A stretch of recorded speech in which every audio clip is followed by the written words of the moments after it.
Hello students, welcome to my dental side YouTube channel. So now chapter number 1 के part 2 को start करते हैं।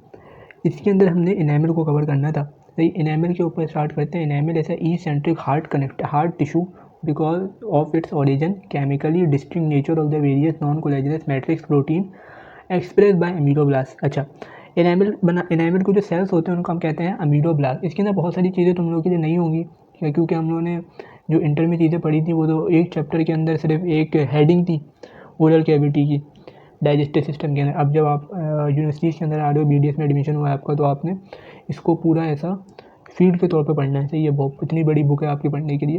तो बहुत सारी चीज़ें आपके लिए नए टर्म्स हैं और नई आपको जो बेसिकली इसकी टर्म्स हैं उनको आपको पता होना चाहिए। तो जो इनेमल के जो सेल्स होते हैं उन्हें हम कहते हैं अमीलोब्लास्ट।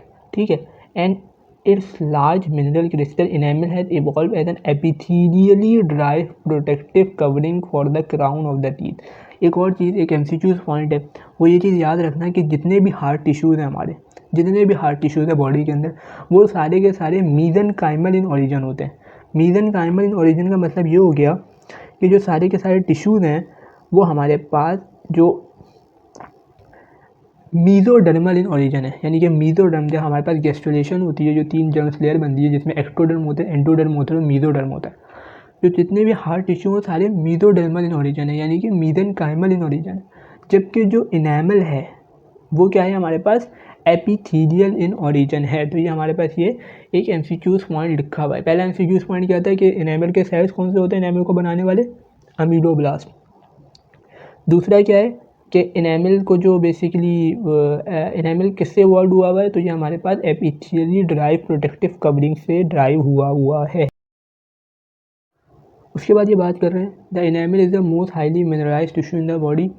सबसे हाईली मिनरलाइज क्या होता है, इनेमल होता है। मिनरलाइजेशन का मतलब ये हो गया कि इसके अंदर जो इनऑर्गेनिक मटेरियल है वो सबसे ज़्यादा है। कितना है, 96%।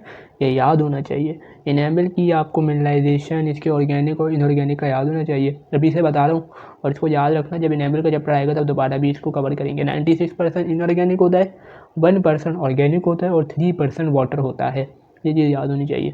The cell responsible for the formation of enamel are ameloblast. ये आता रहेगा, हर चैप्टर के अंदर आएगा। जब इनेमल का चैप्टर पढ़ोगे उसके अंदर आएगा, सपोर्टिंग टिश्यूज़ पढ़ोगे उसके डेवलपमेंट ऑफ टूथ पढ़ोगे उसके अंदर आएगा।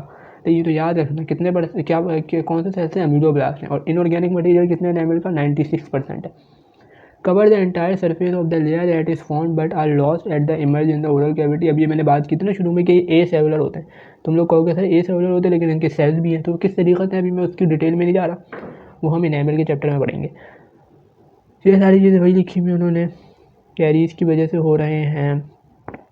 अच्छा जी, हाँ, the structure and compositional feature allow enamel to withstand large masticatory forces. Basically enamel के अंदर क्या होता है, हमारे पास मिनरलाइजेशन बहुत होती है। क्यों होती है, क्योंकि आप देखो ना, इनेमल ही है जो हमारे पास मैस्टिकेटरी फोर्सेज जितनी लग रही है टूथ के ऊपर, जितनी हम फोर्स लगा रहे हैं, जितनी तो वो सारी की सारी किसके ऊपर लग रही हैं, वो इनेमल ही बर्दाश्त कर रहे हैं। जितने बैक्टीरियाज आ रहे हैं वो सारे इनेमल के ऊपर आकर लग रहे हैं, तो इसकी मिनरलाइजेशन स्ट्रॉन्ग होनी चाहिए। The appetite crystal with in enamel pack together. अच्छा, अब इनेमल के अब क्रिस्टल्स होते हैं, सही है। तो इनेमल के सेल्स होते हैं अमीलोब्लास्ट, और इसके अंदर जो इनेमल के क्रिस्टल्स होते हैं उन्हें हम कहते हैं इनेमल रॉड्स, जो सेपरेट होती है इंटर रॉड इनेमल से। ये चीज़ें थोड़ी सी मुश्किल अभी हैं, लेकिन जब हम लोग इसका चैप्टर पढ़ेंगे ना, क्योंकि ये ओवरव्यू है, ओवरव्यू में वही यही लिख सकते हैं, लेकिन जब चैप्टर पढ़ेंगे तब ये चीज़ें बहुत आसान हो जाएंगी। Although enamel is a dead tissue, ये MCQ पॉइंट है। In a strict biological sense, it is permeable. Ionic exchange can occur between the enamel and the environment of the oral cavity, in particular the saliva. ये MCQ point है कि अगर एक दफ़ा enamel ख़त्म हो गया या डीजनरेट तो नहीं हो सकता, एनेमल डेड हो गया, ख़त्म हो गया, तो ये दोबारा रीजनरेट नहीं हो सकता। फिर हम आते हैं डेंटिन के ऊपर। डेंटिन की बात करते हैं। Because of it exceptionally high mineral content, enamel is a brittle tissue. हमने बात की थी इनेमल बहुत मिनरलाइज है, मिनरलाइज ज़्यादा है, यानी मिनरल कंटेंट बहुत इसमें है, तो ये ब्रिटल है, आसानी से टूट सकता है, सही है। तो इसके टूटने को बचाने के लिए, इसके फ्रैक्चर को प्रिवेंट करने के लिए, इसके नीचे हमारे पास एक बहुत ही रेजिलियंट टिश्यू होता है जिसे हम कहते हैं डेंटिन। और the bulk of the tooth, dentin form bulk of the tooth. ये भी MCQ पॉइंट है कि बल्क ऑफ द टूथ कौन बनाता है, डेंटिन बनाता है। अभी हम ये वाला चैप्टर कवर कर लेंगे तो मैं BCQs और MCQs और OSP जो होती है ना किसी तरीके से पेपर में आती है, तो वो भी मैं इसके अंदर कवर करवाऊँगा। तो चैनल को सब्सक्राइब करके रखना, और फिर हम इस चैप्टर को फ़ौरन बाद ना वो MCQs करेंगे, और फिर मैं तुम्हें बताऊँगा किस तरीके से पेपर में MCQs आते हैं। वो सारे MCQs होंगे जो आपके प्रूफ पॉइंट ऑफ व्यू से इंपॉर्टेंट है। कोई फालतू enable and compensate for it brittleness. सही है, तो डेंटिन हमारे पास बल्क ऑफ द टूथ बना रहा है, सपोर्ट कर रहा है इनेबल को और उसकी कंपनसेट कर रहा है ब्रिटलनेस को। Dentin is a mineralize elastic yellowish white avascular tissue enclosing the dental pulp chamber. अब देखो डेंटिन क्या है, एवेस्कुलर है। एवेस्कुलर का मतलब क्या हो गया, इसकी वेस्कुलर सप्लाई नहीं है, तो इसको न्यूट्रिशन कहाँ से मिल रही है, इसके नीचे होता है पल्प, वहाँ से इसके लिए न्यूट्रिशन आ रही होती है। ठीक है, the mineral is also apatite and the organic matter is fibril protein collagen a characteristic feature of dentin at permeation by closely packed tubule transferring its entire thickness and the cytoplasmic extensions. Once it called maintain it, these cells are called odontoblasts. जो अच्छा दोबारा से पीछे चलते हैं, जो enamel के sales को कौन बना रहा था, इनेमल के जो सेल्स थे वो क्या थे, अमीलोब्लास्ट। जो वो सेल्स जो डेंटिन को बनाएंगे वो क्या है, ओडोंटोब्लास्ट। ठीक है, ये भी MCQ में आ सकते हैं भाई, जब इनेमल का आ रहा है तो डेंटिन का भी आ सकता है। Their cell bodies are align together the edge of dentin. ये जो इतनी बाकी चीज़ें लिखी हैं मैं जब डेंटिन का चैप्टर करेंगे उसके अंदर कवर करेंगे। The variation odontoblast dentin is sensitive tissue. तो ये बात उन्होंने कर ली कि इसके अंदर सेंसिटिव टिश्यू होते हैं, and most important it is capable of repair. आता है भाई, डेंटिन जो इनेमल में से कौन रिपेयर कर सकते हैं अपने आप को, इनेमल कर सकता है, नहीं कर सकता, डेंटिन कर सकता है।